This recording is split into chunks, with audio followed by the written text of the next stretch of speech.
You know all the productivity hacks.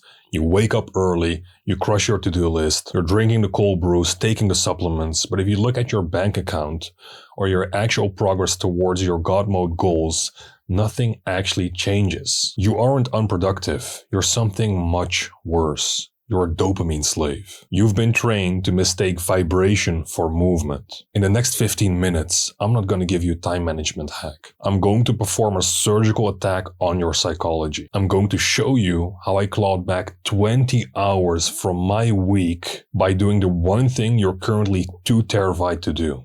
Nothing. We are going to dismantle the busy buck and install what I call the absolute zero protocol. By the time this video ends, you'll either have clawed back 20 hours in your week, or you'll realize that you were never actually trying to win. You were just trying to feel busy. You think your problem is workflow or productivity. You think if you just find the perfect app or morning ritual, you'll finally break through. Well, that's a lie, because your systems aren't a tool for success, they're protective gear. You spend 3 hours organizing your day because you're too terrified to do the 1 hour of work that actually matters. You aren't being efficient. You're being a coward with a spreadsheet. Trust me, I know how this feels because I've spent years watching productivity videos, hacks, and applying all of them, optimizing the perfect routines, yet in life I wasn't moving ahead in any meaningful way. I had just built a fortress of triviality to hide from the risk of failure. And here's the cold truth. The world doesn't reward organized effort.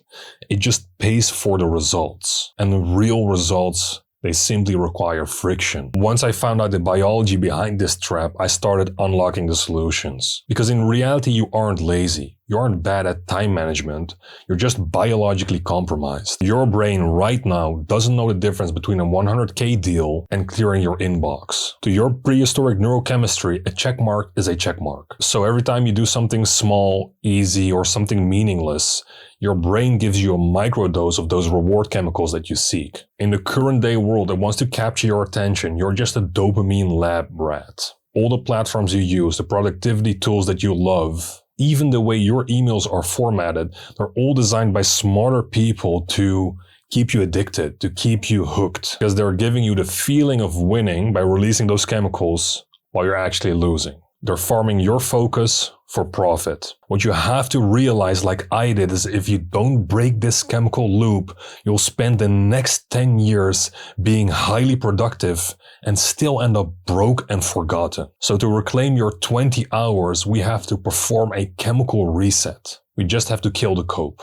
Most of you stuck in this loop aren't entrepreneurs. You're just role players. You spend 3K on a high quality camera and then spend the next 10 hours of the week perfecting your Notion template, your action plan, your business plan, studying information without actually taking action. Because it's way easier to build a diorama of success than to actually succeed. This is basically aesthetic procrastination. Procrastination that looks good to you and the outside world, but there's still nothing actually changing. You love the startup lifestyle without doing all the startup labor. You're hiding in the setup phase forever because as long as you're setting up, you can't fail. You're basically protecting your ego at the expense of your bank account. Guess why I can describe this exactly how it is? Because I was stuck in this loop myself. A high leverage operator doesn't care about the color coding of their schedule or the font on their documents. They only care about output. Because they know if your workspace looks like a crime scene, but your results look like an empire,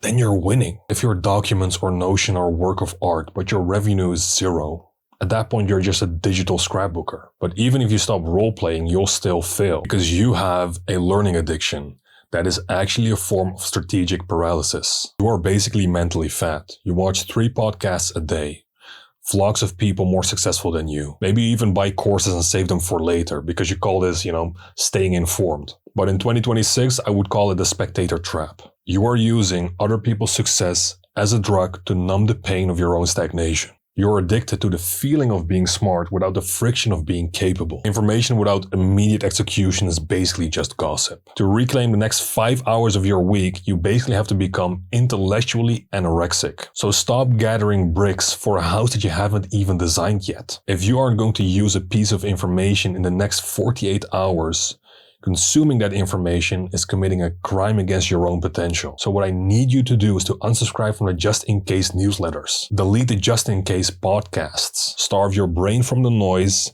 so it can finally focus on the signal. You've got the aesthetic and the noise. Now we have to deal with the social parasites who are currently eating your calendar alive. You attend social events because you're a social martyr. You say yes to everything because you're terrified of being perceived as unreachable. Or worse, you're addicted to the ego hit of being needed. You think being in a calendar full of colored blocks means you're important.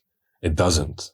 It means you're expendable. Every time you join an event that isn't even meaningful to you because you're afraid of missing out, you're committing social suicide. You aren't being social or collaborative, you're just being a human speed bump. Because you're paying a social tax with the only currency you can't get back. Your time. In 2026, the high leverage operator is a ghost. If these people don't add to your life but take away from it, you don't show up. If something could have been a phone call, you don't show up. If you're there just to stay part of the group or stay in the loop, you leave. But even if you were in total isolation, you're still bleeding out. You're being robbed by 1,000 tiny questions you didn't even know you were answering. You're a mental spender. You wake up with a finite amount of God mode energy and you spend it all before you even leave your bedroom. You answer questions like, what should I wear? What's for breakfast? Which playlist should I put on? To you, these might be choices, but to your brain, these are leaking pipes. You're wasting your highest octane fuel on the most trivial decisions in life. By 2 p.m., when it's actually time to move the needle on your empire, the tank is empty, which means you aren't undisciplined in the afternoon. You're just mentally and cognitively bankrupt because you spent it all. But the high leverage operator standardizes the mundane decisions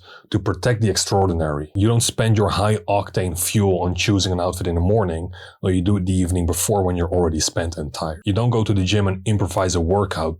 You follow a plan. This way, we're freezing your micro decisions so your brain is forced to make the macro ones and has the pressure it needs to do so. Now all the prep is over, the diagnosis is complete, we're going to pick up the scalpel and perform a 3D surgical audit. Right now you aren't a high performer. You're a digital hoarder.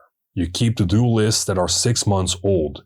You have 40 tabs open because you're afraid you'll lose an idea. You think your backlog is a sign of ambition. Every task you haven't deleted but are currently doing is a parasite on your focus. It's basically psychological debt because you are walking around with a 100-pound backpack full of some days wondering why you can't sprint. You're exactly like I was, addicted to the safety of options, but all those options are the enemy of execution. The absolute zero protocol needs you to surgically delete all of those. So if a task hasn't been touched for 7 days, delete it. Don't move it to next week.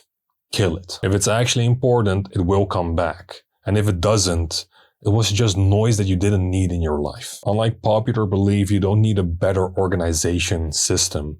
You just need a bigger trash can, and then you can finally move forward. Okay, now you've cleared the deck, but you're still working with 20th century tools. You're basically trying to win a drone war on horseback. And that doesn't work, so let's get into the next section because it's 2026. If you're still manually summarizing meetings, drafting basic emails, organizing data, and telling yourself you're a hard worker for it, you're just a donkey. Because you're doing donkey work and calling it craftsmanship to soothe your ego. You're terrified that if you let the AI handle the mundane, you'll have nothing to do. And you're right, because you spend your whole life being a human-shaped automation. The high-leverage operator treats AI as a force multiplier, not a shortcut. If a machine can do it, a machine must do it. That's the reframe. Your job isn't to do the work. Your job is to architect the result, the output. That's the only thing that matters. In this war, you want to be the general, not the infantry. And if you're a general, you're not going to send your infantry out on horseback fighting drones. So every time you perform a task that costs maybe 1 cent in API credits, you're taking away from your empire. The diagnostic is over. I've stripped away your excuses, the aesthetic, the busy work. Now there's nothing left but silence. And in that silence is exactly where we install the absolute zero protocol. We have stripped the busy bug. We have killed the role player. We have starved the spectator. Now we install the code. This protocol isn't going to be another productivity tip. It's a biological and structural divorce from the average. And it consists of 3 non-negotiable pillars. Number 1 is the negative audit. Every Monday morning, you don't add tasks. You look at your list and ask, what happens if I don't do this? If the answer isn't total system failure, delete it. You start the week at absolute zero. Pillar number 2 is what I call the 4-hour no-signal fortress. You spend the first 4 hours of your day in a total digital vacuum. No phone, no socials, no Slack, no quick checks. This is where you perform the God mode work that moves your empire. If you can't go 4 hours without a notification, you don't own a business, you own a leash.